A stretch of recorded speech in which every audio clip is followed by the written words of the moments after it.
Regla 1. No denigres a la ligera ni las instituciones sociales ni el logro creativo. Soledad y confusión. Durante años traté a un cliente que vivía solo. Pero más allá de su situación personal, vivía aislado en muchos otros sentidos. Tenía poquísimos lazos familiares, 2 hijas que se habían mudado al extranjero y no tenían mucho contacto con él, y ningún allegado, salvo un padre y una hermana con los que no tenía relación. Su esposa y madre de sus hijas había fallecido hacía muchos años, y la única relación que intentó trabar mientras me vio, durante más de una década y media, terminó de forma trágica cuando su nueva pareja murió en un accidente de coche. Cuando empezamos a vernos, nuestras conversaciones eran muy extrañas. No estaba acostumbrado a las sutilezas de la interacción social, así que sus comportamientos verbales y no verbales carecían del ritmo y de la armonía coreográficos que suelen concurrir en las personas con habilidad social. De niño, sus 2 padres le habían ignorado por completo y le habían desalentado mucho. Su padre, bastante ausente, era propenso a la negligencia y al sadismo, mientras que su madre era una alcohólica crónica. También había sufrido burlas y acoso sistemático en la escuela y, en todos sus años de educación, no había encontrado ningún maestro que le prestara una atención genuina.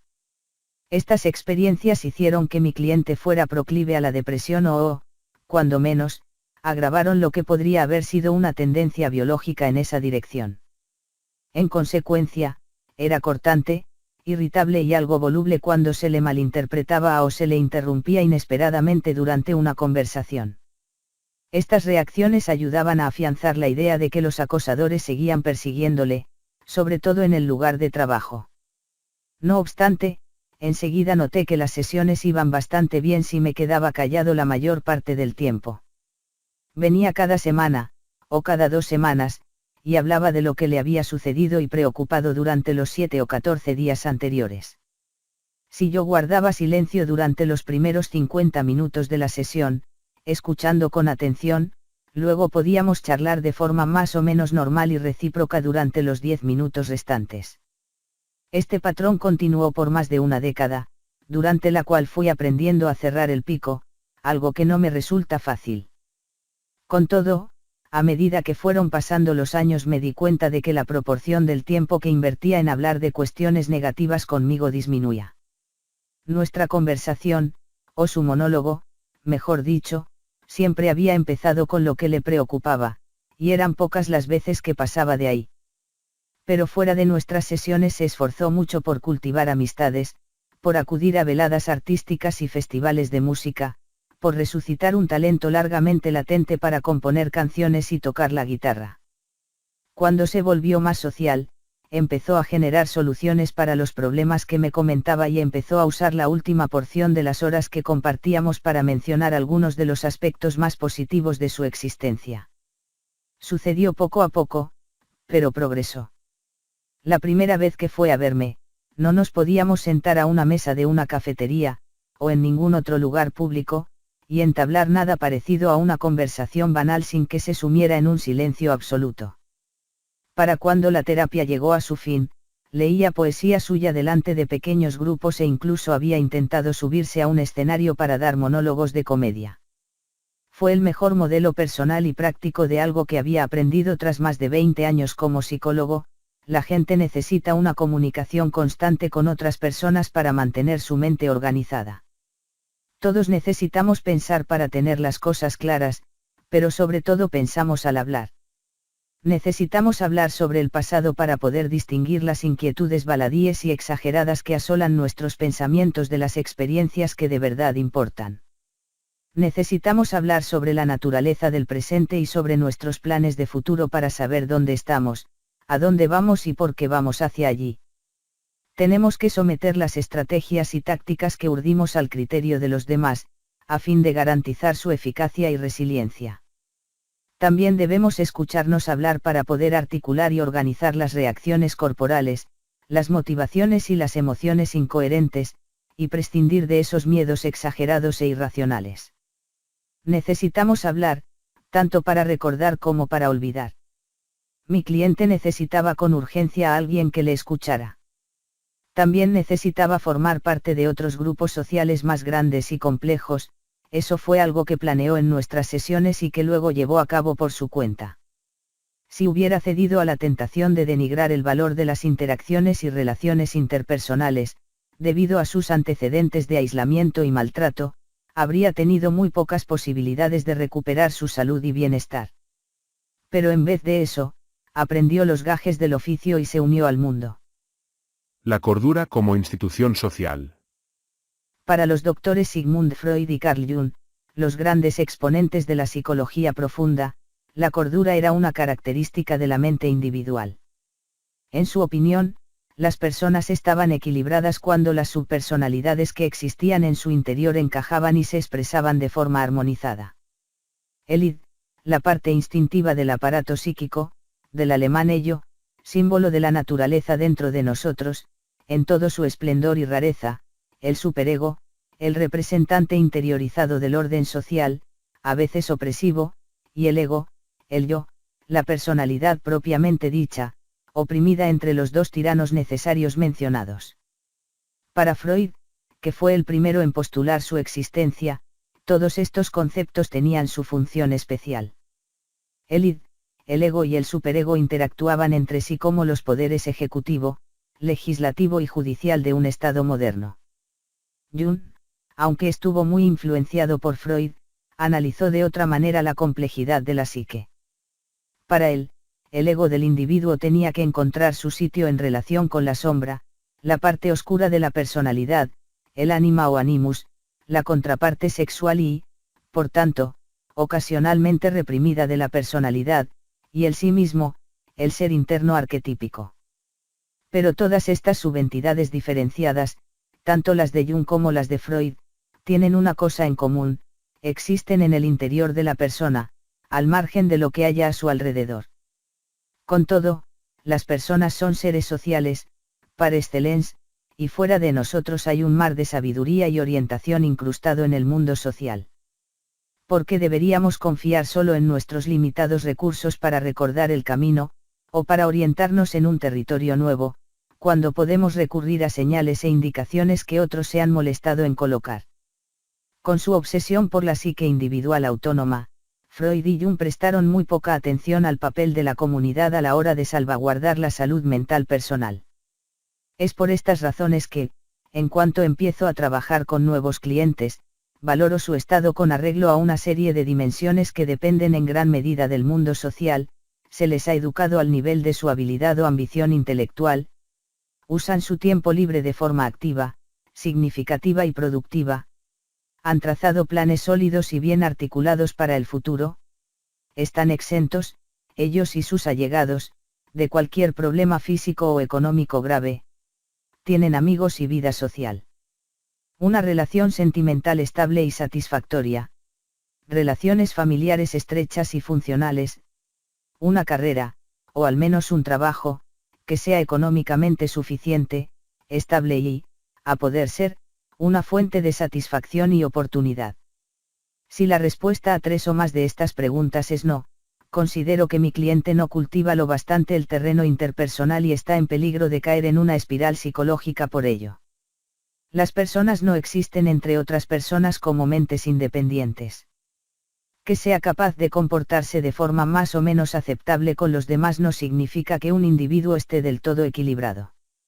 Hablando en plata, externalizamos el problema de la cordura. Las personas no conservan la salud mental solo gracias al equilibrio de su propia mente, sino porque los de su alrededor les recuerdan constantemente cómo pensar, actuar y hablar. Si empiezas a desviarte del camino estrecho y sinuoso, si empiezas a actuar de forma indebida, la gente reaccionará a tus errores antes de que se vuelvan demasiado graves, engatusándote, abochornándote, espoleándote y criticándote para ponerte otra vez en tu sitio. Fruncirán el ceño, o sonreirán, o no, o prestarán atención, o no.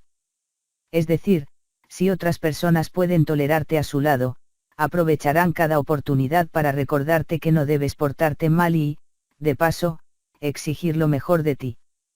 Lo único que puedes hacer es mirar, escuchar y responder correctamente a las señales. Entonces igual consigues mantener la motivación y la compostura para no empezar el largo viaje de capa caída. Esta es razón suficiente para apreciar tu inmersión en el mundo de otras personas, amigos, familiares y enemigos por igual, pese a la ansiedad y la frustración que tan a menudo generan las interacciones sociales. Pero ¿cómo generamos el amplio consenso respecto a la conducta social que apuntala nuestra estabilidad psicológica? A la vista de la complejidad que nos acecha de forma implacable, parece una tarea imponente, si no imposible. ¿Perseguimos esto o aquello? ¿Cuánto vale esta obra en comparación con esa otra? ¿Quién es más competente, más creativo o más asertivo y, por tanto, debería ostentar la autoridad? Las respuestas a estas preguntas se suelen acordar tras una intensa negociación, verbal y no verbal, que regula la actividad individual, la cooperación y la competencia. Lo que consideramos valioso y digno de atención se vuelve parte del contrato social, parte de las recompensas y los castigos que se asignan a cada uno por cumplir o infringir las normas, parte de lo que impone y recuerda de forma continua, esto es lo que vale. Mira esto, percíbelo, en vez de otra cosa. Persigue esto, actúa con ese fin, en vez de otra cosa. En gran medida, el cumplimiento de estas indicaciones y estos recordatorios es la cordura en sí misma, y es algo que se nos exige a todos y cada uno de nosotros desde las fases iniciales de nuestra vida. Si no intermediara el mundo social, nos resultaría imposible organizar nuestra mente y, en suma, el mundo nos abrumaría. ¿Por qué señalamos? Cuento con la inmensa fortuna de tener una nieta, Elizabeth Scarlett Peterson Korikova, nacida en agosto de 2017. La he observado de cerca mientras iba creciendo, intentando entender qué se proponía y siguiéndole el juego. Cuando tenía más o menos 1 año y medio, incurría en todo tipo de comportamientos sumamente entrañables, se reía cuando la pinchabas con el dedo, te chocaba la mano, chocaba cabeza con la gente y se restregaba la nariz con la tuya. Ahora bien, en mi opinión, el acto más destacado que adquirió a esa edad fue el de señalar. Había descubierto el dedo índice y lo usaba para especificar todos los objetos del mundo que encontraba interesantes. Le fascinaba hacerlo, sobre todo cuando el hecho de señalar atraía la atención de los adultos que tenía cerca. Esto reflejaba, de un modo imposible de duplicar por cualquier otro método, que su acto y su intención tenían importancia, definible al menos en parte como la capacidad de una conducta o actitud de llamar la atención de los demás. Se desvivía por eso, como es natural. Competimos porque nos presten atención personal, social y económicamente. Es algo que el dinero no puede comprar. Los niños, los adultos y las sociedades languidecen en su ausencia. Conseguir que otros hagan caso a lo que tú consideras importante o interesante significa validar, en primer lugar, la importancia de esa misma cosa, pero también denota algo más crucial, te valida a ti mismo como centro reputado de experiencia consciente y contribuyente al mundo colectivo.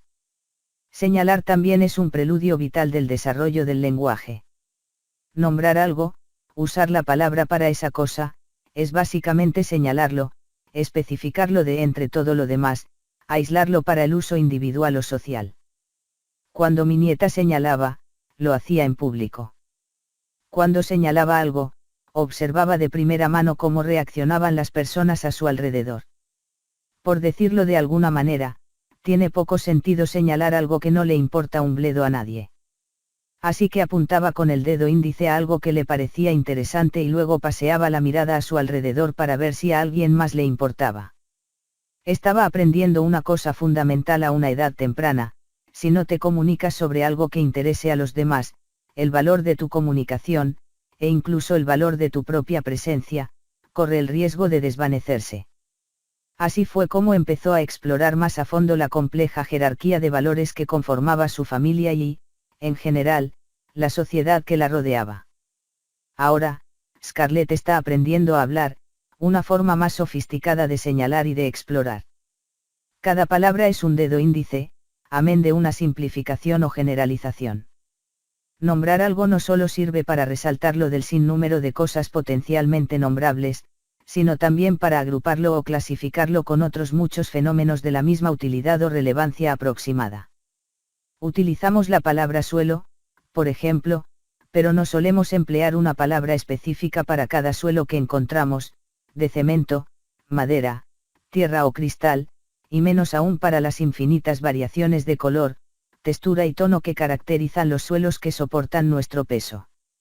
Utilizamos una representación de baja resolución. Si nos aguanta, podemos andar sobre él y está dentro de un edificio, entonces es un suelo, y no se hable más.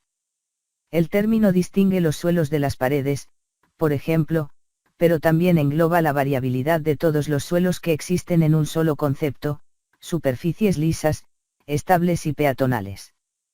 Las palabras son herramientas que estructuran nuestra experiencia en un aspecto subjetivo y privado, pero también están socialmente determinadas. No todos conoceríamos y usaríamos la palabra suelo a menos que hubiéramos acordado que hay algo lo bastante importante sobre el suelo como para tener una palabra. Así pues, el mero hecho de nombrar algo, y, por supuesto, de pactar el nombre, es una parte importante del proceso mediante el cual el mundo infinitamente complejo de fenómenos y hechos se reduce al mundo funcional del valor. Y es la interacción continua con las instituciones sociales lo que posibilita esta reducción, o especificación. ¿Qué deberíamos señalar? El mundo social restringe y concreta el universo para nosotros, pues subraya que es importante. ¿Pero qué significa importante? ¿Cómo se determina? El individuo es moldeado por el mundo social. Sin embargo, las instituciones sociales también son moldeadas por los requisitos de los individuos. Hay que maniobrar para satisfacer los requisitos básicos de la vida. No podemos vivir sin comida, agua, aire limpio ni vivienda. Y también necesitamos cosas menos obvias, que nos hagan compañía, que jueguen e intimen con nosotros y que nos toquen. Todas estas son necesidades biológicas, así como psicológicas, y no es en absoluto una lista completa. Debemos indicar y utilizar esos elementos del mundo capaces de satisfacer estos requisitos. Y el hecho de que seamos profundamente sociales añade otra serie de restricciones a la situación. Debemos percibir y actuar de una forma que satisfaga nuestras necesidades biológicas y psicológicas, pero, como ninguno de nosotros vive ni puede vivir en soledad, debemos satisfacerlas de una forma avalada por los demás. Esto significa que las soluciones que aplicamos a nuestros problemas biológicos fundamentales también deben ser aceptables y aplicables en términos sociales. Vale la pena considerar en más detalle cuánto limita la necesidad del abanico de soluciones y planes viables. Primero, y como ya hemos comentado, en teoría el plan tiene que solventar un problema real. Segundo, debe gustar a los demás, a menudo, debe gustar más que otros planes, o esas personas no cooperarán, cuando no se opondrán directamente. Por tanto, si yo valoro algo, debo determinar cómo valorarlo para que los otros se puedan beneficiar.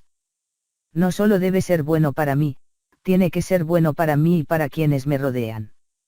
Y ni siquiera eso basta. Todavía hay más restricciones sobre cómo se debe ver el mundo y actuar. La forma en que veo y valoro el mundo debe ir estrechamente ligada a los planes que elaboro, y servirme a mí, a mi familia y a la comunidad. Es más, tiene que servir hoy y no empeorar el mundo de mañana ni de la semana que viene, ni tampoco del mes o el año que viene, o la próxima década o el siguiente siglo. Una buena solución a un problema que entrañe sufrimiento se tiene que poder repetir, en una palabra, emular, en diferentes personas y diferentes momentos. Estas restricciones universales, manifestadas desde la biología e impuestas socialmente, reducen la complejidad del mundo a algo que se aproxima a un dominio de valor comprensible para todos. Esto es vital, pues los problemas son infinitos y hay un sinfín de soluciones hipotéticas. Ahora bien, en comparación, hay pocas que funcionen tanto desde un punto de vista práctico como psicológico y social.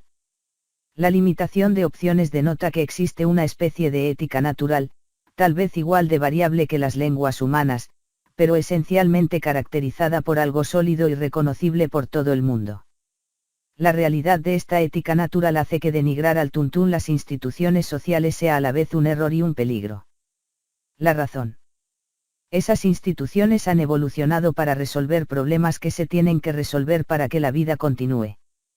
No son para nada infalibles, pero mejorarlas, en vez de empeorarlas, es un rompecabezas muy difícil. Es decir, tengo que reducir la complejidad del mundo a una sola idea para poder actuar y, al mismo tiempo, tener en cuenta a todas las personas, tanto en su condición actual como futura. ¿Cómo lo hago? Comunicándome y negociando. Utilizando los recursos del amplio mundo para hacer frente a este problema cognitivo tan complejo.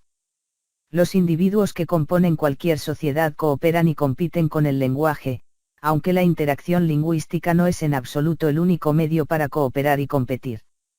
Las palabras se generan en grupo y todo el mundo debe convenir en su uso. El marco verbal que nos ayuda a delimitar el mundo es fruto de la cadena de valor construida socialmente, pero también está ceñido por la cruda necesidad de la propia realidad. Esto contribuye a dar forma a la cadena, pero no con cualquier forma antigua. Aquí es donde entran en juego más claramente las jerarquías funcionales y productivas. Las cosas importantes se tienen que hacer o la gente pasa hambre, se muere de sed o de frío, o de soledad y falta de cariño. Lo que hay que hacer se tiene que concretar y planear. Hay que adquirir las destrezas necesarias para ello. Esta concreción, planificación y adquisición de destrezas, así como la aplicación del plan, se tiene que llevar a cabo en el terreno social, con la cooperación de otros y plantando cara a los que se opongan. En consecuencia, a algunos se les dará mejor solucionar dicho problema, a otros, peor. Esta variedad de capacidades, así como el hecho de que haya múltiples problemas y sea imposible entrenar a todo el mundo en todos los dominios de habilidad, engendra necesariamente una estructura jerárquica, basada en el mejor de los casos en la competencia genuina con respecto al objetivo. Esta jerarquía es, en esencia, un recurso de estructura social que se debe utilizar para cumplir con eficacia las obligaciones necesarias y dignas. También es una convención social que permite el progreso y la paz al mismo tiempo. De abajo arriba. El consenso que sostiene las asignaciones de valor explícitas y tácitas de nuestras sociedades tiene raíces en la antigüedad y se ha desarrollado a lo largo de cientos de millones de años. Al fin y al cabo, ¿cómo deberías comportarte? Es solo una versión inmediata y cortoplacista de la pregunta fundamental y eterna, ¿cómo deberías sobrevivir?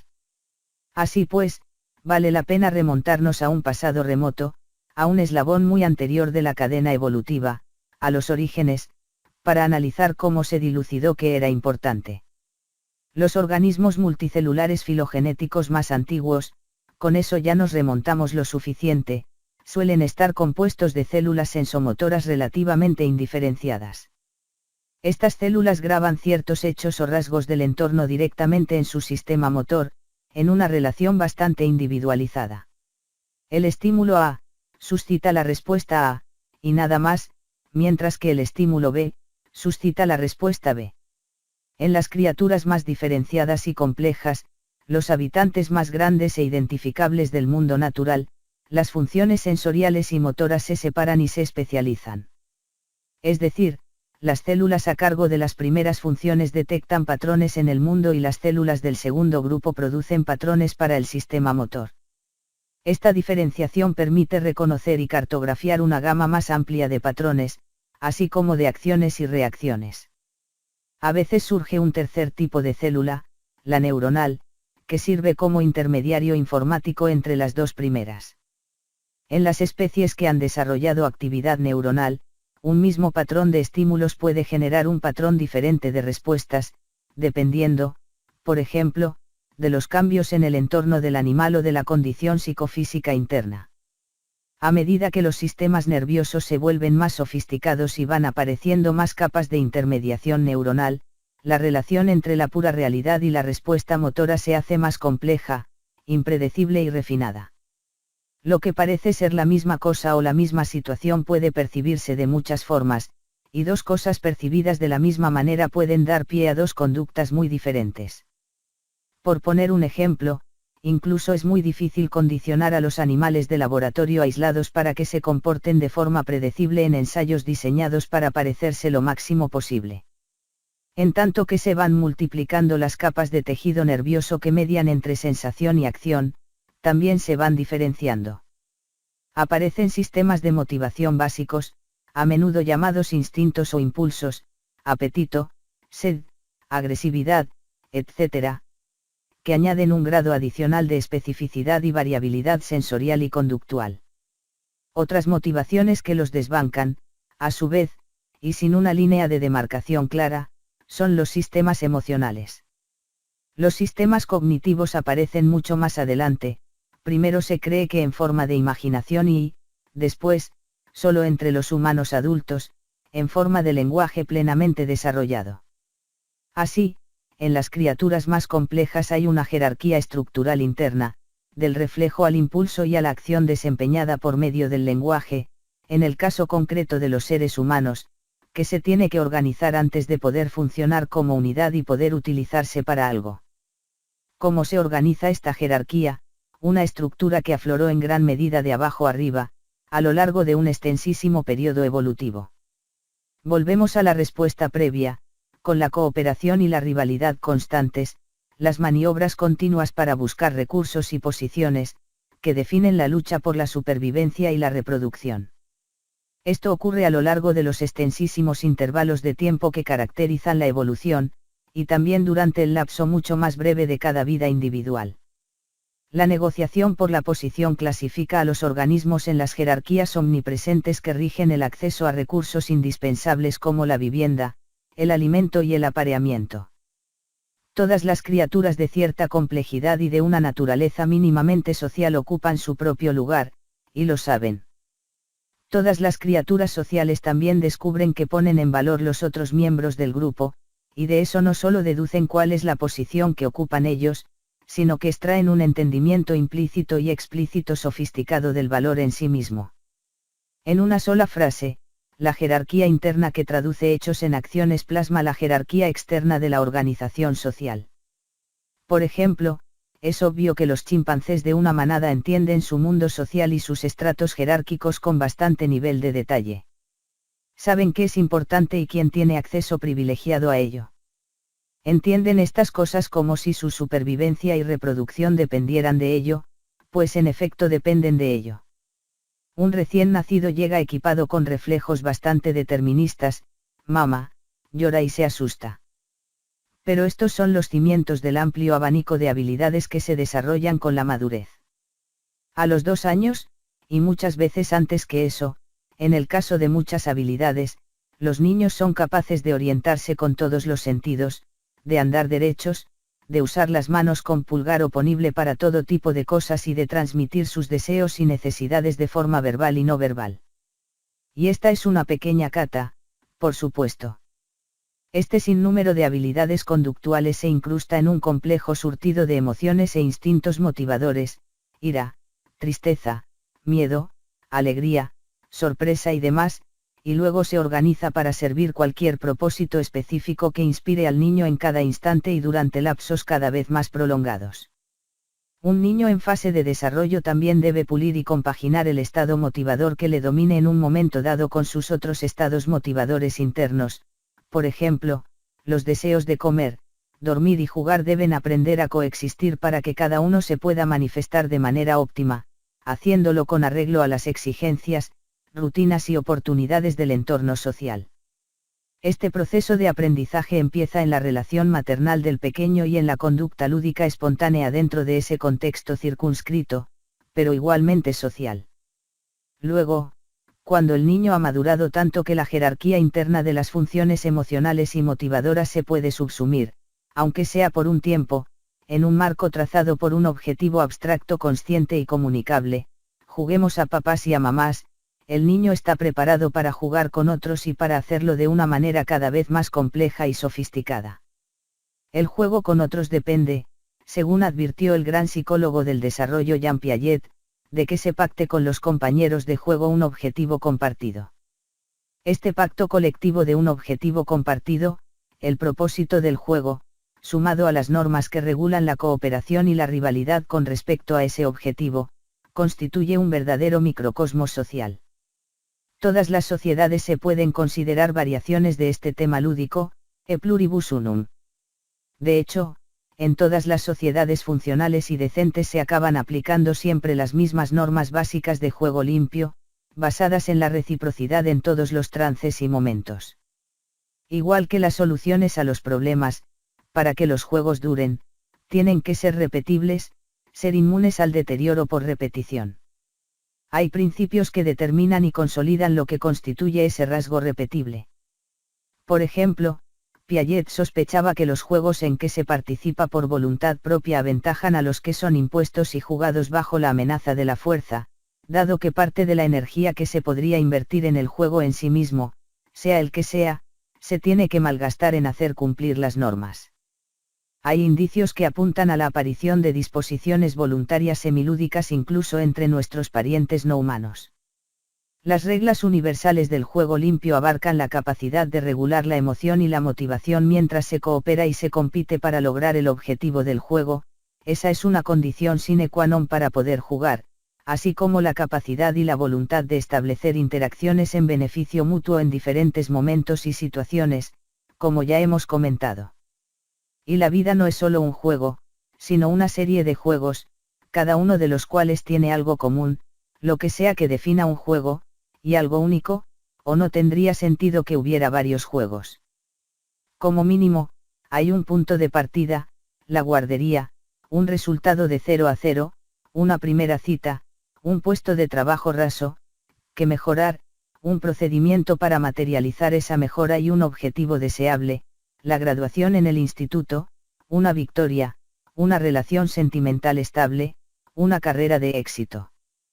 Debido a esos intereses comunes, hay una ética, o más bien dicho, una metaética, que surge desde abajo y que impregna el conjunto de todos los juegos.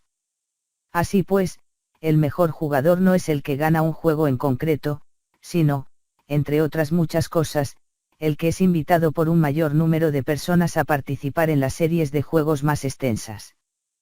Por esta razón, que tal vez no entendáis explícitamente en el momento, decís a vuestros hijos, no se trata de ganar o perder. Lo importante es participar. ¿Cómo deberías jugar para ser el jugador más deseable?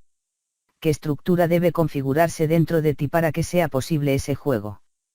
Y estas dos preguntas están relacionadas, porque la estructura que te permitirá jugar adecuadamente, y con una precisión cada vez mayor, más automatizada o regular, solo aflorará tras seguir practicando el arte de jugar como es debido.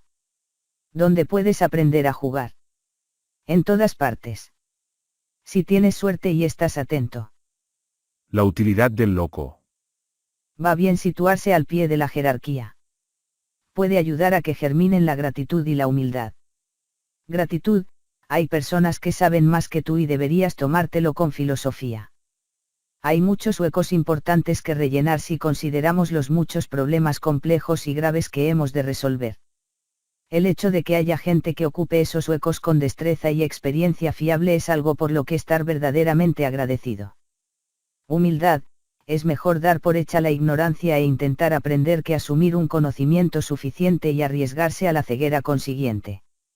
Es mucho mejor codearte con aquello que no sabes que con aquello que sí sabes, puesto que de lo primero hay recursos infinitos, pero de lo segundo hay existencias muy limitadas. Cuando estás muy encasillado o acorralado, normalmente por tu adhesión obstinada y constante a ciertas nociones adoradas sin saberlo, lo único que te puede echar una mano es aquello que aún no has aprendido. Ser un novato y, en ciertos aspectos, seguir siéndolo es necesario y útil. Por este motivo, en la baraja del tarot, objeto de culto para intuitivos, románticos, adivinos y sinvergüenzas por igual, existe la carta positiva del loco. Como se ve en la ilustración que abre este capítulo, el loco es un hombre joven y bien plantado que mira hacia arriba y mora en las montañas. El sol brilla con intensidad sobre él, y es testigo de su inminente caída por un acantilado, o quizá no. Su fuerza, sin embargo, reside precisamente en su predisposición a correr el riesgo de precipitarse, a correr el riesgo de volver a empezar desde cero. Si uno no está dispuesto a ser un novato ingenuo, no aprenderá. Por esta razón, entre otras, Carl Jung consideraba al loco el precursor arquetípico de la figura del Redentor, también arquetípico, el individuo perfeccionado. El novato, el loco, debe ser en todo momento paciente y tolerante consigo mismo y con los demás. A veces, sus muestras de ignorancia, de falta de experiencia y destreza pueden ser correctamente atribuidas a la irresponsabilidad y, por ende, condenadas. Pero es mejor ver la falibilidad del loco como una consecuencia inevitable de la vulnerabilidad esencial de cada persona, más que como un auténtico defecto moral. Muchas veces, lo grande empieza siendo pequeño, ignorante y estéril. Esta moraleja permea la cultura popular, así como la clásica o tradicional.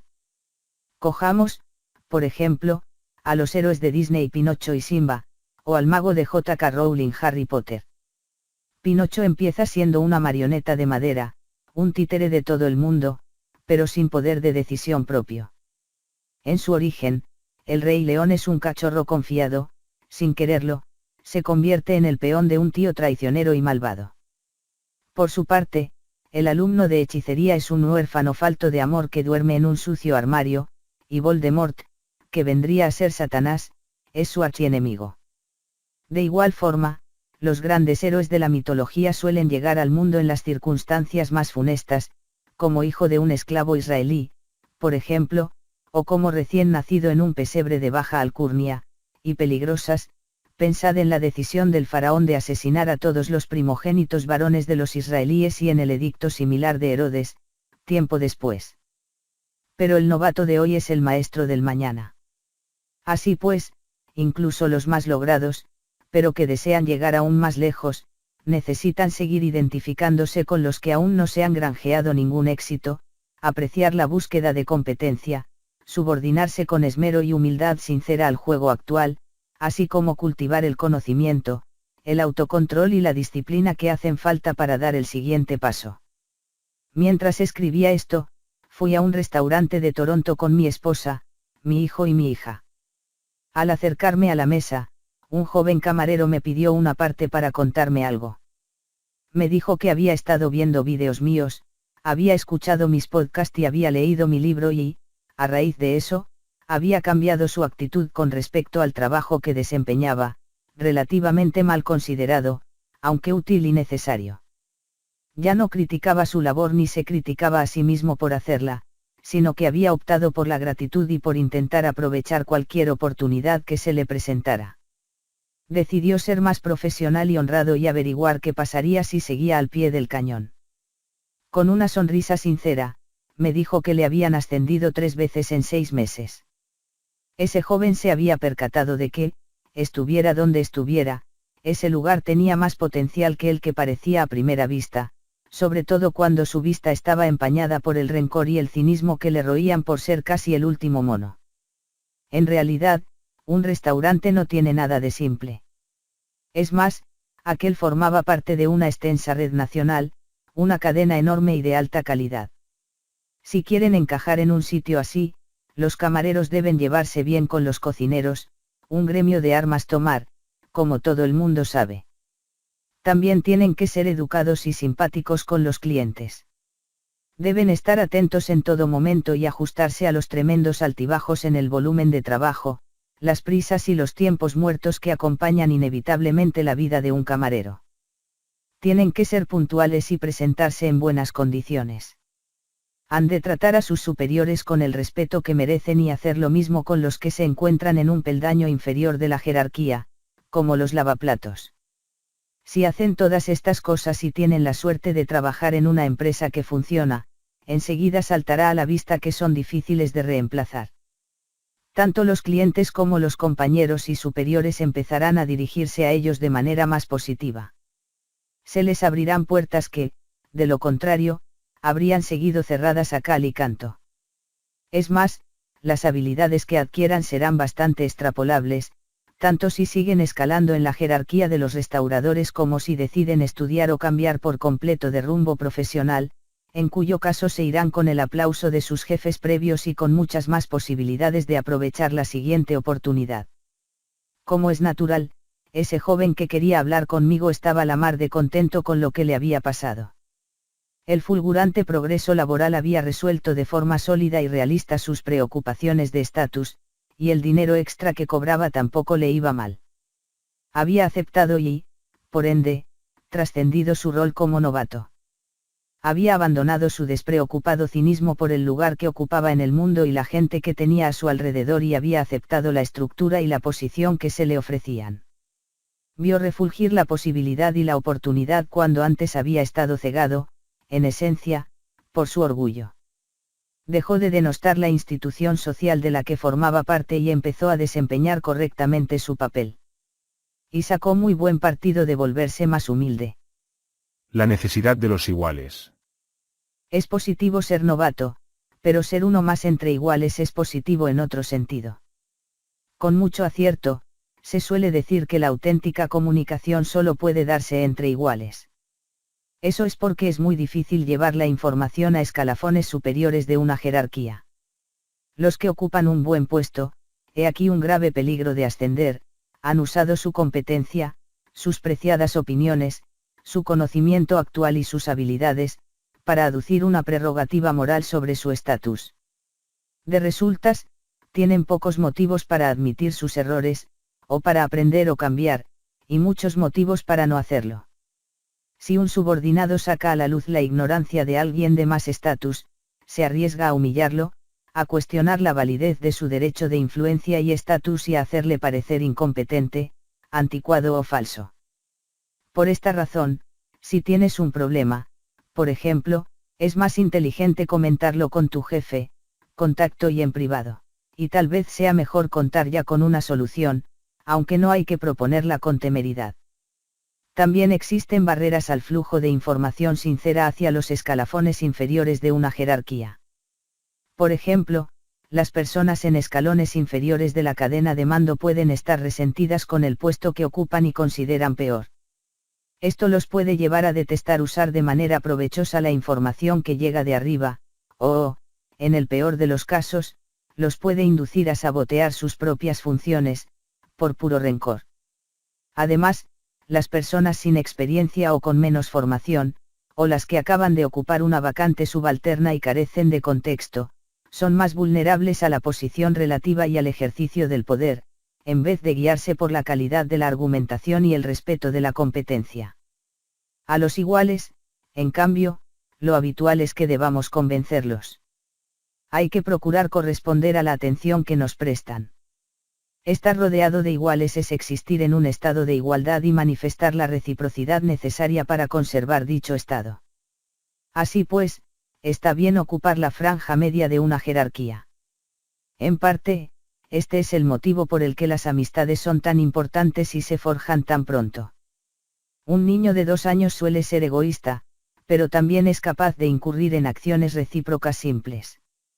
La propia Scarlett, mi nieta, me entregaba de buen grado uno de sus peluches favoritos, con chupete incluido, cada vez que se lo pedía.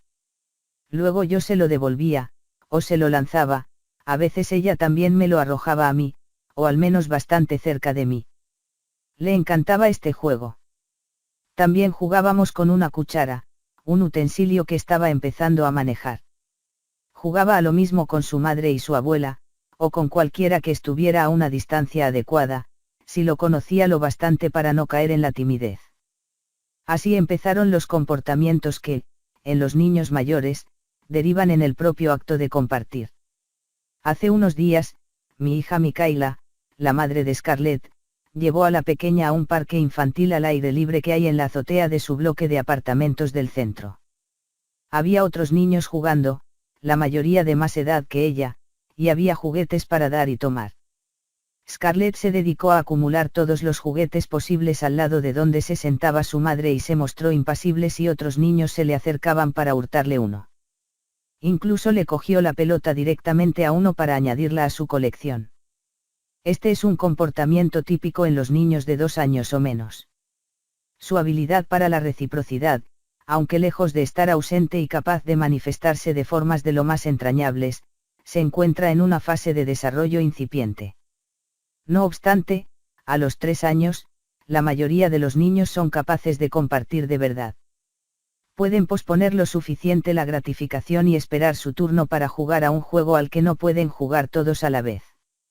Empiezan a entender por qué un juego puede tener varios participantes y empiezan a seguir las reglas, aunque tal vez no sean capaces de explicar de forma coherente cuáles son.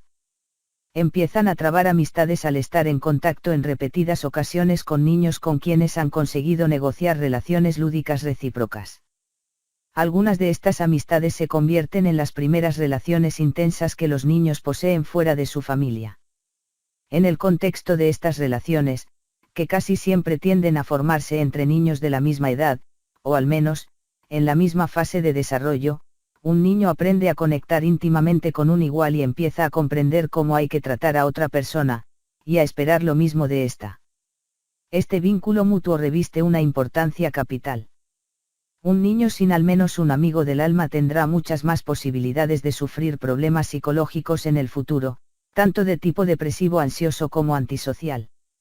Además, los niños con pocos amigos también tienen más posibilidades de estar en el paro o solteros cuando sean adultos. No hay ninguna señal de que la importancia de la amistad decaiga de modo alguno con la edad. Todas las causas de mortalidad parecen reducirse entre los adultos con redes sociales sólidas, incluso cuando se tiene en consideración el estado general de salud. Y esto se percibe también entre los ancianos, en el caso de enfermedades como la hipertensión, la diabetes, el enfisema y la artritis, y entre los adultos de mayor y menor edad, en el caso de los infartos. Curiosamente, parece que es el hecho de ofrecer este apoyo social, tanto o más que el recibirlo, lo que aporta estos beneficios protectores, y, como cabría esperar, que los que más dan, más reciben. Por tanto, parece incontestable que es mejor dar que recibir. Los iguales distribuyen a la vez las cargas y las alegrías de la vida. Hace poco, mi esposa Tammy y yo padecimos graves problemas de salud, primero ella y luego yo, pero tuvimos la suerte de contar con familiares, mi cuñado y mi cuñada, mi madre y hermana, nuestros hijos, y allegados que nos hicieron compañía y nos apoyaron durante largos periodos de tiempo. Estaban dispuestos a dejar todo lo demás para ayudarnos en nuestros momentos de crisis. Antes de eso, cuando mi libro 12 reglas para vivir causó sensación, y durante la larga gira de conferencias posterior, Tammy y yo tuvimos cerca a gente con quien compartir nuestra buena aventura, amigos y familiares que se alegraron sinceramente de lo que estaba sucediendo, que se mantuvieron muy pendientes de los sucesos de nuestra vida y que estuvieron dispuestos a hablar de una respuesta del público que nos podría haber abrumado. Esto elevaba sobremanera la importancia y el significado de todo lo que estábamos haciendo, al tiempo que reducía la soledad que tiende a generar un cambio drástico en las circunstancias vitales, para bien o para mal. Las relaciones con colegas de estatus similar en el trabajo constituyen otra fuente importante de regulación entre iguales, que se suma a la amistad. Establecer buenas relaciones con tus compañeros significa, entre otras cosas, reconocer el mérito cuando hay que reconocerlo, asumir una parte equitativa de esas obligaciones que nadie quiere hacer, pero que se tienen que hacer, ser puntual y profesional cuando se trabaja en equipo, presentarse cuando a uno se le espera, y, por lo general, garantizar que se va a hacer más de lo que exige formalmente el puesto. La aprobación o desaprobación de tus colegas recompensa y afianza esa reciprocidad continua, cosa que, al igual que la reciprocidad esencial para la amistad, ayuda a mantener una función psicológica estable. Es mucho mejor ser alguien en quien se puede confiar, sobre todo porque, en momentos de crisis personal, las personas con quienes has trabajado codo con codo querrán y podrán ayudarte.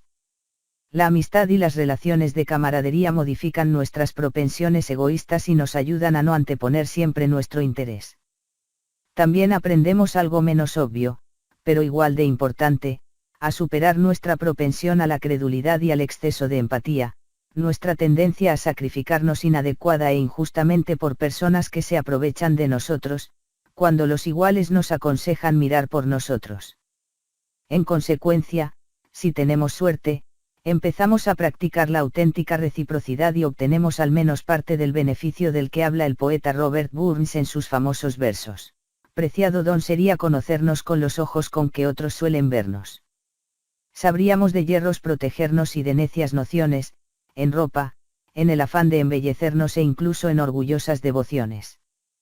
Él manda más. Es bueno tener autoridad. La gente es frágil y, por ello, la vida es difícil y el sufrimiento, habitual. Para mitigar ese sufrimiento, para empezar, procurando que todo el mundo tenga comida, agua limpia, instalaciones sanitarias y un sitio donde guarecerse, hace falta iniciativa, esfuerzo y habilidad.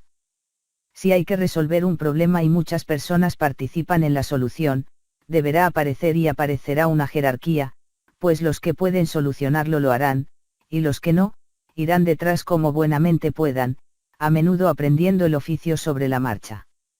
Si el problema es real, las personas más diestras para resolverlo deberían escalar hasta lo más alto. Eso no es poder. Es la autoridad que, como tiene que ser, acompaña a la destreza.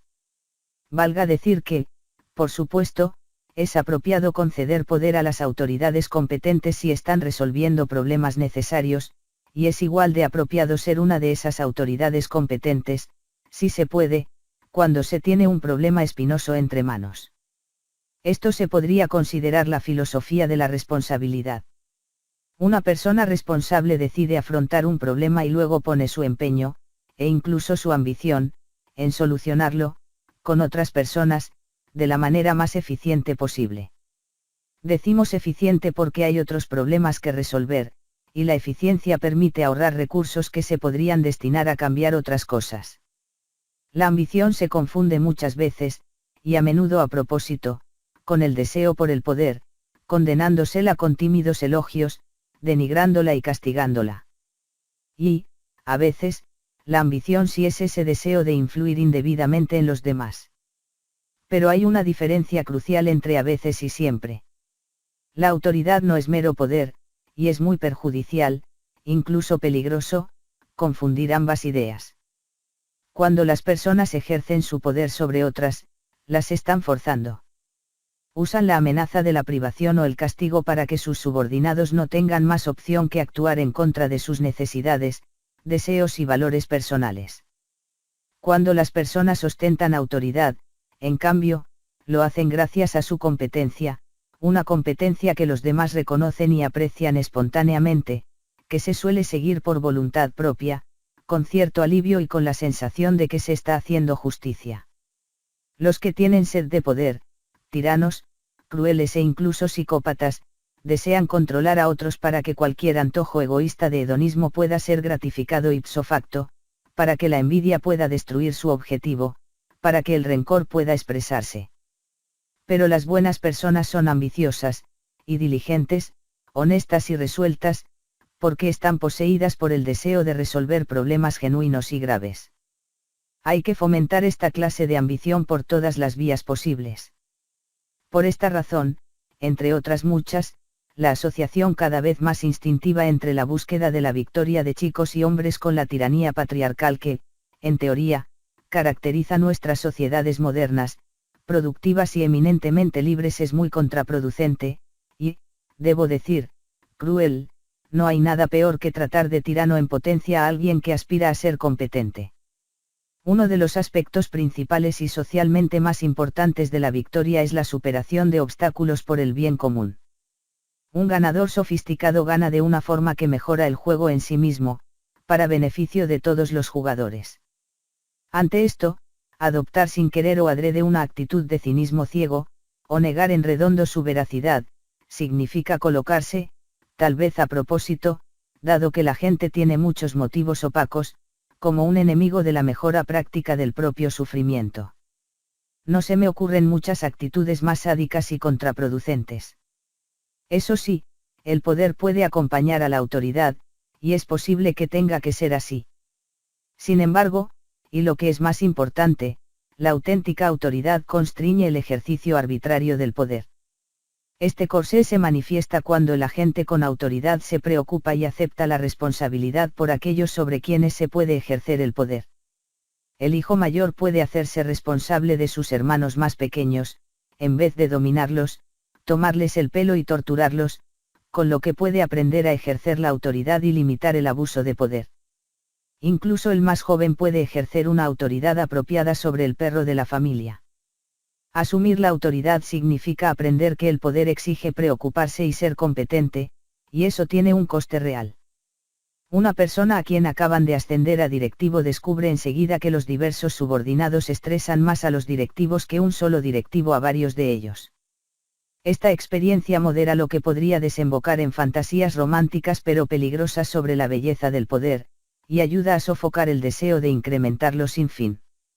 Y, en el mundo real, quienes ocupan cargos de autoridad en jerarquías funcionales sienten en el alma su responsabilidad por las personas a las que supervisan, a las que dan trabajo y orientación. Como es obvio, no todo el mundo siente esta losa.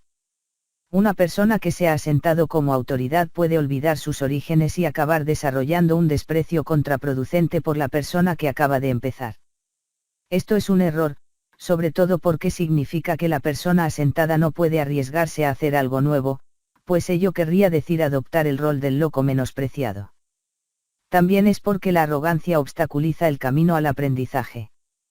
Sin duda existen tiranos cortos de miras, deliberadamente ciegos y obstinadamente egoístas, pero no son para nada la mayoría, por lo menos en las sociedades funcionales. De lo contrario, nada marcharía bien. La persona de autoridad que recuerda su época como novato, en cambio, se puede seguir identificando con el recién llegado y con la promesa de potencial, usando ese recuerdo como la fuente de información personal necesaria para limitar la sed de poder. Una de las cosas que siempre me ha fascinado es cuánto les place a las personas decentes poder dar oportunidades a aquellos sobre los que ejercen autoridad. He sido testigo de ello en repetidas ocasiones, en lo personal, como profesor e investigador en la universidad, y he visto a muchas otras personas en mi situación hacer lo mismo, y también en empresas y otros entornos laborales que he conocido. El hecho de ayudar a jóvenes competentes y admirables a convertirse en profesionales habilidosos, de valor social, autónomos y responsables encierra un enorme placer intrínseco. No dista mucho del placer de criar a los hijos, y es uno de los principales motivadores de la ambición válida. Por tanto, el cargo demanda más, cuando se ocupa como es debido, haya uno de sus atractivos fundamentales en la oportunidad de identificar a personas que se lo merecen, al comienzo, o casi al comienzo de su vida laboral, y darles los medios para progresar. Las instituciones sociales son necesarias, pero insuficientes. La cordura implica conocer las reglas del juego social, interiorizarlas y seguirlas. Por tanto, las diferencias de estatus son inevitables, pues todos los proyectos que valen la pena tienen un objetivo, y quienes persiguen dicho objetivo, diferentes habilidades en relación con él. Aceptar este desequilibrio y seguir adelante de todos modos, tanto si uno se encuentra en la base, en el medio o en la cima de la pirámide, es clave para la salud mental. Pero aún subsiste una paradoja. Las soluciones de ayer y de hoy, de las que dependen las jerarquías actuales, no tienen por qué funcionar mañana. Así pues, imitar sin pensar aquello que ha bastado en el pasado, o peor, insistir tiránicamente en que todos los problemas se han resuelto para siempre, significa incurrir en un grave riesgo cuando los cambios globales obligan a hacer cambios locales. Así, no basta con la deferencia a las estructuras jerárquicas que el pasado nos ha legado para resolver problemas, hay que combinarla con un respeto por la transformación creativa. Esto no es una opinión moral arbitraria ni una premisa de relativismo moral. Se asemeja más al conocimiento de las leyes naturales gemelas, incrustadas en la estructura de nuestra realidad. El hecho de ser criaturas tan sociales nos obliga a cumplir las reglas, mantener la cordura y minimizar la incertidumbre, el sufrimiento y el conflicto innecesario. Con todo, también debemos transformar dichas reglas con cuidado, a medida que las circunstancias a nuestro alrededor cambian. Esto también implica que la personalidad ideal no puede ser solo un reflejo incondicional del estado social actual. En condiciones normales, se puede decir que la capacidad de ceñirse a las normas vence de forma incontestable a la incapacidad. No obstante, la negativa a cumplir las normas cuando el contexto social se ha vuelto patológico, incompleto, arcaico, voluntariamente ciego o corrupto, es algo todavía más valioso, como lo es la capacidad de ofrecer alternativas creativas y válidas. Esto nos impone a todos un dilema moral permanente, cuando nos limitamos a seguir la convención, a hacer lo que otros nos piden o nos exigen. Y cuando confiamos en nuestro propio criterio individual, con todas sus limitaciones y prejuicios, y rechazamos lo que nos reclama el colectivo. En otras palabras, cómo equilibramos un conservadurismo sensato con una creatividad revitalizante. En el plano psicológico, destaca sobre todo el tema del carácter. Hay personas con un carácter propenso al conservadurismo, otras están más dispuestas a ver las cosas y actuar de forma más creativa y liberal. Esto no significa que socializar no pueda alterar esa predisposición, los seres humanos son organismos muy plásticos, con una larga fase de desarrollo previa a la adultez, y las circunstancias que vivimos nos pueden cambiar de pies a cabeza. Aún así, esto no cambia el hecho de que hayamos adaptado diferentes tipos de carácter para llenar ciertos nichos relativamente permanentes del entorno humano. Quienes tienden a la derecha política defienden a ultranza todo lo que ha funcionado en el pasado. Y la mayoría de las veces aciertan al pensar así, debido al limitado número de caminos que conducen al éxito personal, la armonía social y la estabilidad a largo plazo. Pero a veces se equivocan, primero, porque el presente y el futuro difieren del pasado, segundo, porque hasta las jerarquías en su día funcionales suelen caer presa, de forma inevitable, de maquinaciones internas que acaban firmando su debacle. Quienes ascienden hasta la cumbre pueden hacerlo manipulando y abusando de su poder, actuando de un modo que solo los beneficia a ellos, al menos a corto plazo, pero ese tipo de ascenso erosiona el buen funcionamiento de la jerarquía de la que en principio forman parte. Por lo general, estas personas no entienden, o no les importa, qué función pretendía satisfacer en un inicio la organización que han parasitado. Succionan lo que pueden de las riquezas que hallan en su camino y dejan tras de sí un reguero de destrucción. Es esta corrupción de poder lo que despierta un rechazo tan pertinaz, y justo, entre los que ocupan el bloque progresista o de izquierdas del espectro político. Pero es vital distinguir entre una jerarquía funcional y productiva, y la gente que la compone, y la sombra de una institución antaño gloriosa. Para hacer esta distinción hay que poder y querer observar y diferenciar, en vez de dejarse guiar ciegamente por las tendencias ideológicas. Hay que saber que las jerarquías sociales que necesariamente habitamos tienen un lado positivo, así como uno negativo, y hay que darse cuenta de que poner el acento en uno, olvidando el otro, es un prejuicio arriesgado. Además, es importante comprender que en el lado más radical y creativo, la fuente necesaria de revitalización para lo que se ha vuelto inmoral y anticuado, también acecha un grave peligro. Parte de ese peligro estriba en esa misma tendencia de las personas de mente progresista a ver solo lo negativo en instituciones bien arraigadas. El peligro es acentuado por los homólogos de aquellos procesos corruptos, pero conservadores, que desestabilizan y destruyen jerarquías funcionales. Existen radicales inmorales, igual que existen administradores, directivos y ejecutivos corruptos. Estas personas suelen ignorar por completo las complejas realidades del statu quo, son ajenos a su propio desconocimiento y son desagradecidos con lo que les ha legado el pasado. Esta ignorancia e ingratitud se suman a menudo a una afición por manidos clichés cínicos, que utilizan para justificar su negativa a participar en los rigores aburridos pero necesarios de la convención, así como en los riesgos y dificultades de proyectos realmente fructíferos. Esta corrupción de la transformación creativa es justo lo que pone a los conservadores, y no solo a los conservadores, en alerta contra el cambio. Unos años antes de escribir esto charlé con una joven de 20 y pocos años, la sobrina de alguien que me escribió un correo tras ver algunas charlas mías por internet. Parecía muy deprimida y había pasado buena parte de los 6 meses anteriores postrada en la cama. Me vino a ver porque empezaba a estar desesperada. Lo único que la separaba del suicidio, a su parecer, era la responsabilidad que tenía con su exótica mascota, un serval. Era el último vestigio de su antigua pasión por la biología, un interés que abandonó cuando dejó el instituto, algo de lo que ahora se arrepentía. Sus padres no habían cuidado bien de él y le habían dejado malograrse durante varios años hasta niveles catastróficos. A pesar de la vorágine, había elaborado un plan. Dijo que había pensado en matricularse en un programa de 2 años para terminar el instituto, requisito indispensable para pedir plaza en la Facultad de Veterinaria. Pero no se había informado bien de lo que hacía falta para hacer realidad esa ambición. Carecía de orientación. No tenía buenos amigos. Para ella era muy fácil seguir sin hacer nada y desapareciendo para estar sola. Le dimos a la lengua unos 3/4 de hora. Era buena gente. Me ofrecía hablar más de su futuro, con la condición de que completara un programa de planificación por Internet diseñado por mis colegas y por mí. Todo iba bien hasta que la discusión viró hacia la política. Después de hablar de su situación personal, empezó a expresar su descontento con cómo iba el mundo en general, con el inminente cataclismo que, en su opinión, provocaría la actividad humana sobre el medio ambiente. No me malinterpretéis, no hay nada malo, en principio, en expresar inquietud por los problemas del planeta.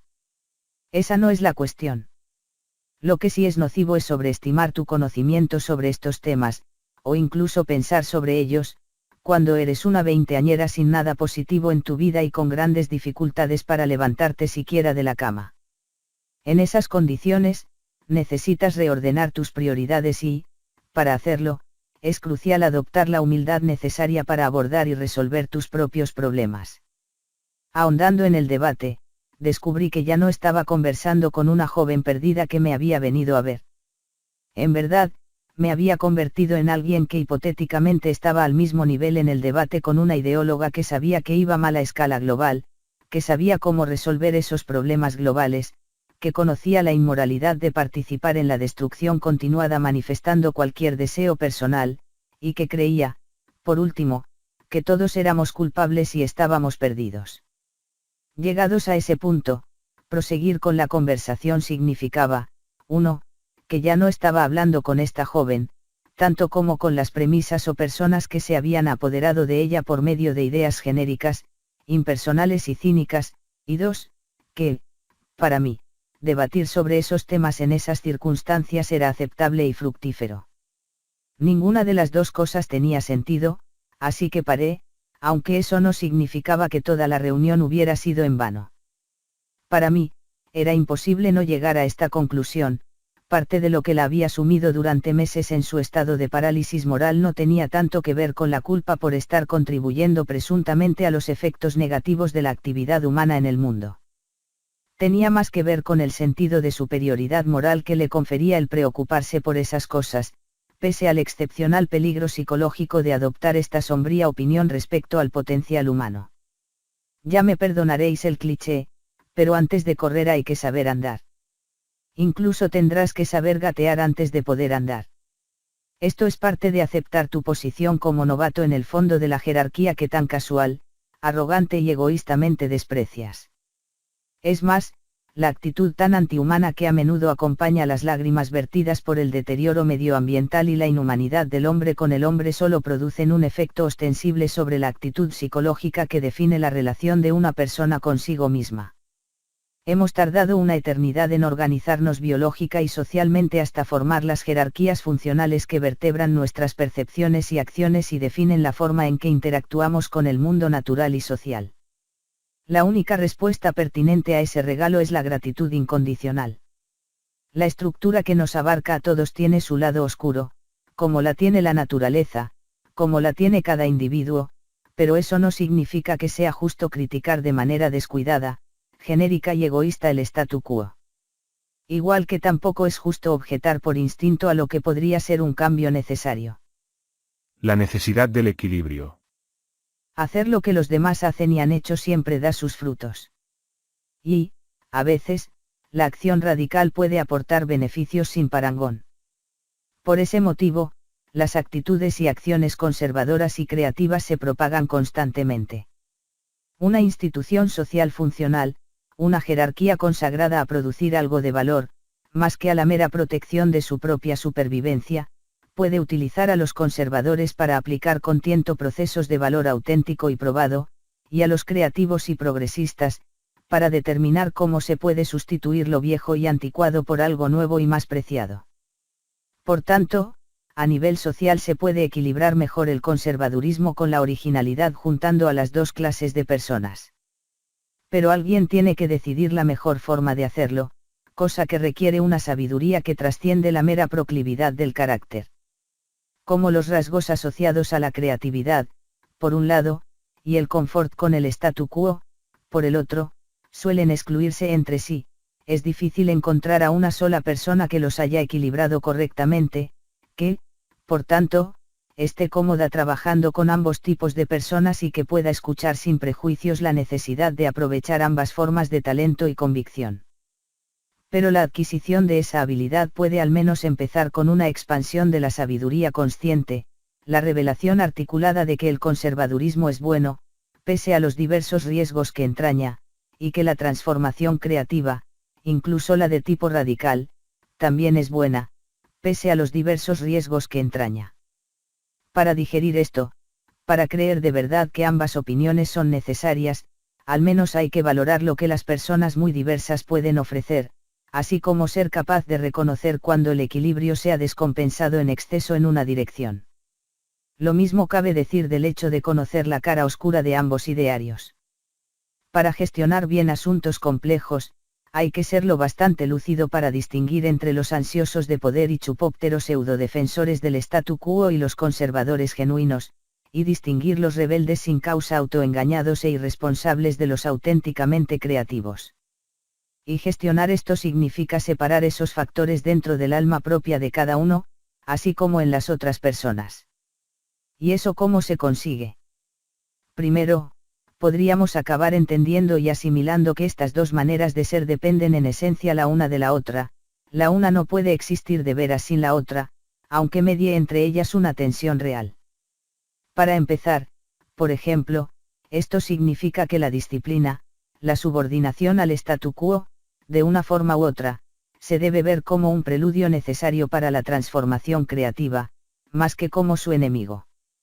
Así, igual que las restricciones moldean y condicionan por completo la jerarquía de hipótesis que componen la estructura que organiza la sociedad y las percepciones individuales, también moldean y condicionan la transformación creativa. Dicha jerarquía tiene que tensarse contra un límite. Es inútil e inservible a menos que se la oponga contra otra fuerza. Es por esto que el arquetipo del gran genio, el dispensador de deseos, Dios, en un microcosmos, suele estar atrapado en los cerrados confines de una lámpara y, además, está a la merced de la voluntad del poseedor de la lámpara. El genio combina la posibilidad y el potencial con una constricción extrema. Por tanto, las limitaciones, constricciones y fronteras arbitrarias, esas malditas reglas, no solo garantizan la armonía social y la estabilidad psicológica, sino que permiten la creatividad que renueva el orden. Así pues, lo que se oculta bajo el deseo explícito de libertad total, tal como expresan, por ejemplo, el anarquista o el nihilista, no es un deseo positivo que anhela una mejor expresión creativa, como se plasma en la caricatura idealizada del artista. En realidad, se trata de un deseo negativo, un deseo de ausencia absoluta de responsabilidad, que simplemente no es proporcional a la auténtica libertad. Esta es la mentira de quienes se oponen a las normas. Ahora bien, abajo la responsabilidad no es un eslogan muy potente, pues es lo bastante narcisista para negarse claramente a sí mismo, mientras que el correspondiente abajo las normas se puede vestir de un aura heroica. Más allá de la sabiduría de los conservadores auténticos, existe el riesgo de que el statu quo se corrompa y sea explotado por intereses privados. Más allá de la brillantez de la labor creativa, puede encontrarse el falso heroísmo del ideólogo resentido, que viste la ropa del rebelde original, pero se atribuye injustamente la autoridad moral y rechaza toda responsabilidad genuina. El conservadurismo inteligente y prudente y el cambio esmerado e incisivo mantienen el orden en el mundo. Pero cada uno tiene su lado oscuro y, una vez nos damos cuenta de esto, es crucial que nos preguntemos lo siguiente: ¿somos lo auténtico, o lo contrario? Y la respuesta es inevitablemente que tenemos algo de ambos, y tal vez somos mucho más sombríos de lo que nos gustaría. Todo esto sirve para entender la complejidad que llevamos dentro. La personalidad como jerarquía y capacidad de transformación. Dicho lo cual, como hay que entender la personalidad que equilibra el respeto por las instituciones sociales con la transformación creativa. No es tan fácil de determinar, viendo lo complejo que es el problema. Por eso recurrimos a las historias. Las historias nos aportan un modelo. Esbozan un patrón lo bastante específico para revestir un valor tremendo, si podemos imitarlo, ahora bien, son lo bastante generales para poderlas aplicar incluso a situaciones nuevas, a diferencia de una norma o lista de normas concreta. En las historias, plasmamos imágenes de la personalidad ideal. Contamos cuentos de triunfos y fracasos en aventuras y amoríos. En todos nuestros universos narrativos, el triunfo nos impulsa a lo mejor, a la tierra prometida, en cambio, el fracaso nos condena al abismo a nosotros y a los que se enredan con nosotros. El bien nos propulsa hacia arriba y adelante, mientras que el mal nos lastra hacia abajo y hacia atrás. Las grandes historias versan sobre personajes en acción, por lo que emulan las estructuras y los procesos inconscientes que nos ayudan a traducir el intransigente mundo de los hechos en el sostenible, funcional y recíproco mundo social de los valores. La encarnación oportuna de la jerarquía de valores, con el valor del conservadurismo y su gemelo, la transformación creativa, se expresa como una personalidad en la narrativa, una personalidad ideal. Cada jerarquía encumbra algo. Por eso cada historia, que no es sino la descripción de lo que lleva a cabo una personalidad, tiene su héroe, e incluso si ese alguien es el antihéroe, no importa, el antihéroe desempeña la función de identificar al héroe a través del contraste, pues el segundo es aquello que claramente no es el primero. El héroe es el individuo en su cenit, el victorioso, el campeón, el ingenioso, el desamparado que acaba triunfando y mereciendo el éxito, el que dice la verdad en circunstancias peligrosas, etc. Las historias que inventamos, vemos, escuchamos y recordamos traslucen acciones y actitudes que nos parecen interesantes, cautivadoras y dignas de comunicación a consecuencia de nuestra experiencia personal tanto con personas admirables como detestables, o en fragmentos de sus actitudes y acciones específicas, o debido a nuestra propensión a compartir aquello que nos ha llamado la atención con las personas a nuestro alrededor. A veces podemos extraer directamente narrativas apasionantes de nuestra experiencia personal con personas concretas, a veces creamos amalgamas de múltiples personalidades, muchas veces reflejo de aquellas que conforman nuestros grupos sociales. El cliente cuya historia he contado antes tenía una vida ideal para ilustrar lo necesarias que son las relaciones sociales. Sin embargo, esa historia no refleja del todo la importancia de la transformación que sufrieron sus actitudes y acciones. Reconstruyendo su vida social, empezó a participar de forma activa en una serie de actividades colectivas, al tiempo que desarrollaba una cierta aptitud creativa igual de inesperada. No había recibido mayor educación formal que la de secundaria, y un observador externo no hallaría en su personalidad una creatividad especial. Aún así, se sintió atraído por actividades sociales nuevas para él que, por lo general, tenían un cariz estético. Primero adquirió una sensibilidad por la forma, la simetría, la novedad y la belleza como fotógrafo. Las ventajas sociales de esta actividad fueron múltiples, se apuntó a un club cuyos miembros salían cada 2 semanas a hacer fotos. En un grupo de unas 20 personas, paseaban por los parajes urbanos que revestían un interés visual, o bien por su belleza o singularidad natural, o bien por el atractivo que poseían como paisajes industriales. Al hacerlo, aprendió bastante sobre material y técnicas de fotografía. Los miembros del grupo también se comentaban el trabajo unos a otros, y lo hacían de manera constructiva. Todos parecían destacar qué errores se habían cometido, pero también las cosas buenas. Gracias a todo esto, mi cliente aprendió a comunicarse sobre temas que, de lo contrario, le habrían resultado psicológicamente difíciles, pues atañían a críticas que, debido a su asociación con la visión creativa, podrían haberle despertado perfectamente reacciones exageradas, sensibles y contraproducentes. También aprendió a distinguir cada vez más entre las imágenes trilladas, insulsas o conformistas y las que eran buenas de verdad. Al cabo de unos meses, Su percepción se había aguzado tanto que empezó a ganar concursos locales y a recibir pequeños encargos profesionales. Desde la perspectiva del desarrollo de la personalidad, desde el principio me había parecido una buena idea que participara en el club de fotografía, pero me sorprendió mucho lo rápido que adquirió su habilidad visual y técnica. Cuando dedicábamos parte de las sesiones a ver su obra, me lo pasaba en grande. Tras dedicar unos meses al campo de la fotografía, mi cliente empezó a producir y a enseñarme otras imágenes que había creado, al principio, dibujos abstractos de arte lineal hechos con bolígrafo y de una calidad claramente amateur. En general, eran tirabuzones de varios tamaños, unidos en un continuo en una sola página, no eran más que garabatos, aunque revelaban un mayor control y un propósito claro. Como había hecho con las fotografías, y con el club de fotografía, les atribuí una utilidad psicológica, como extensión de la habilidad creativa, pero no como obras artísticas loables de pleno derecho. No obstante, siguió practicando y generando varios dibujos a la semana. Lo que creaba lo traía siempre a nuestras sesiones. Sus obras crecieron en sofisticación y belleza con una velocidad trepidante. Al cabo de poco ya hacía dibujos complejos, simétricos y bastante impresionantes con pluma. Eran en blanco y negro e irradiaban una belleza intrínseca suficiente para estamparlos en camisetas y venderlos. Yo ya había visto este tipo de desarrollo con claridad en otros dos clientes, ambos con un carácter creativo innato, muy bien escondido en uno de los casos, más desarrollado, cultivado y obvio en el otro.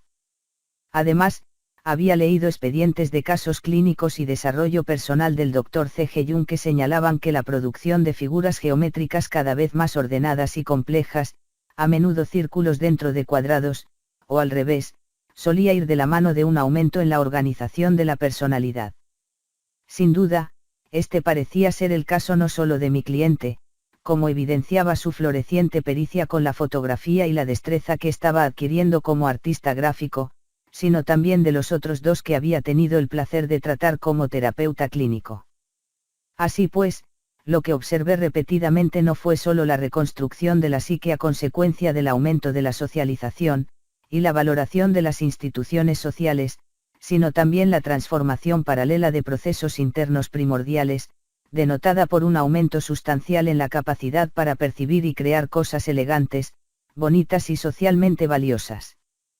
Mis clientes no solo habían aprendido a someterse como es debido a las exigencias a veces arbitrarias, aunque necesarias, del mundo social, sino también a ofrecer a ese mundo algo a lo que no habría tenido acceso de no haber sido por la labor creativa de estas personas. Mi nieta, Scarlett, también exhibía comportamientos que indicaban si no su habilidad creativa, si al menos su aprecio por ella, además de su socialización como un agente de señalamiento de valor social. Cuando la gente habla de una historia, en forma de película, obra o libro, normalmente intenta llegar a un consenso sofisticado sobre su intención, sofisticado porque un grupo de personas suele poder ofrecer más puntos de vista que una sola, y consenso porque el debate suele prolongarse hasta que se alcanza cierta conformidad general sobre el tema en cuestión. La idea de que una historia es una forma de comunicación, y entretenimiento, es uno de esos hechos que parecen incontestables a primera vista, pero que se vuelven más misteriosos a medida que piensas más en ellos. Si es cierto que una historia tiene una intención, es obvio que está señalando algo. ¿Pero qué y cómo? La esencia del acto de señalar es obvia cuando es una acción que especifica una cosa concreta, o una persona que especifica una persona concreta, pero es mucho menos obvia cuando se trata de algo que representa la conducta agregada de un personaje en una historia, por ejemplo.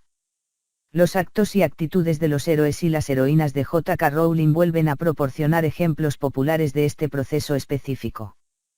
Harry Potter, Ron Weasley y Hermione Granger destacan en gran parte por su disposición y aptitud para seguir las reglas, indicio de su pericia como aprendices, y, al mismo tiempo, para romperlas, paradójicamente, son recompensados por ambas conductas.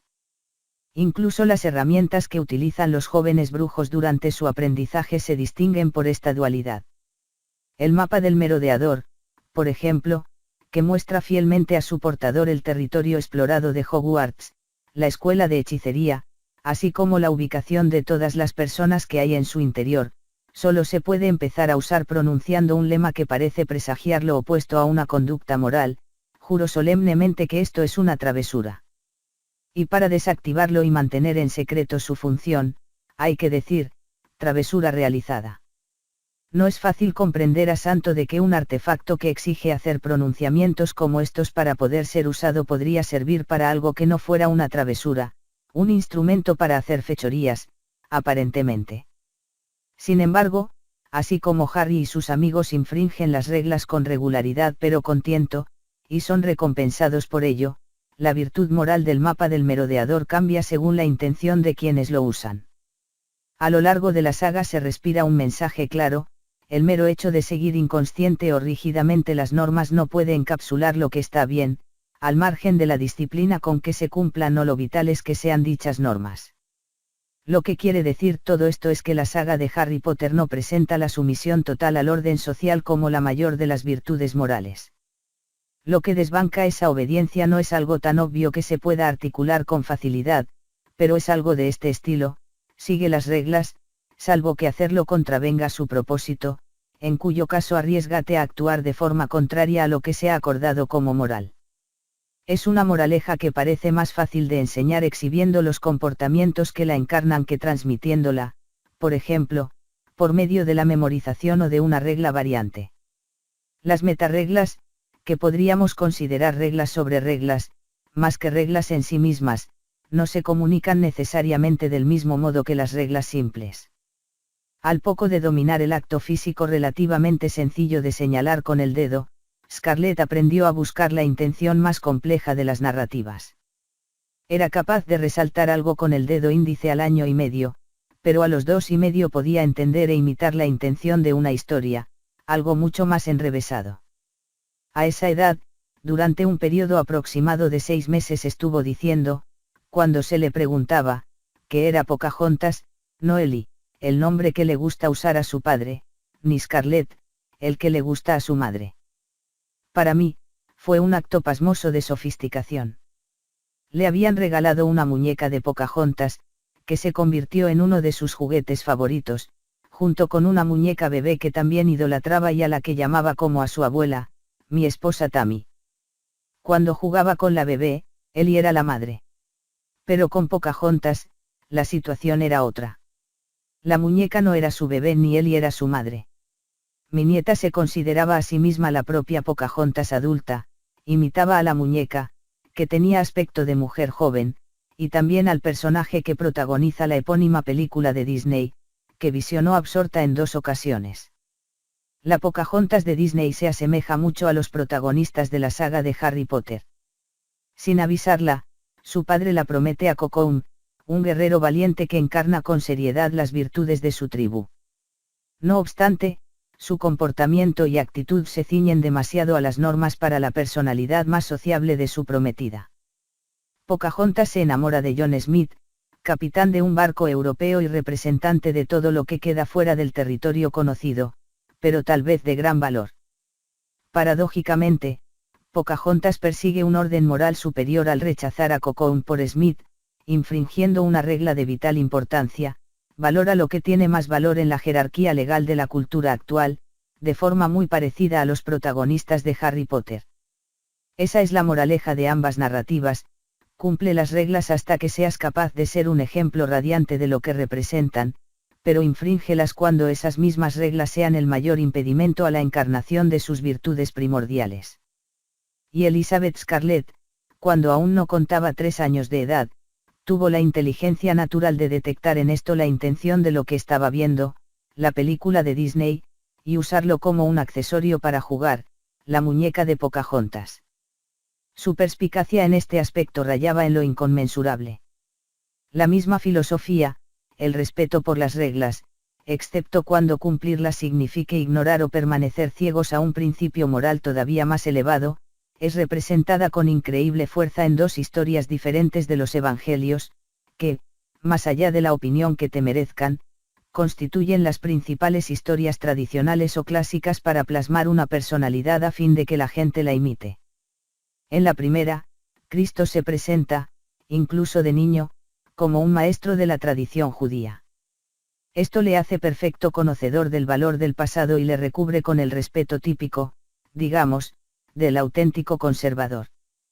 Según el relato de Lucas, capítulo 2, versículos 42 al 52, la familia de Jesús viajaba a Jerusalén cada año por la festividad judía del Pesaj, y cuando tuvo 12 años, subieron a Jerusalén conforme a la costumbre de la fiesta.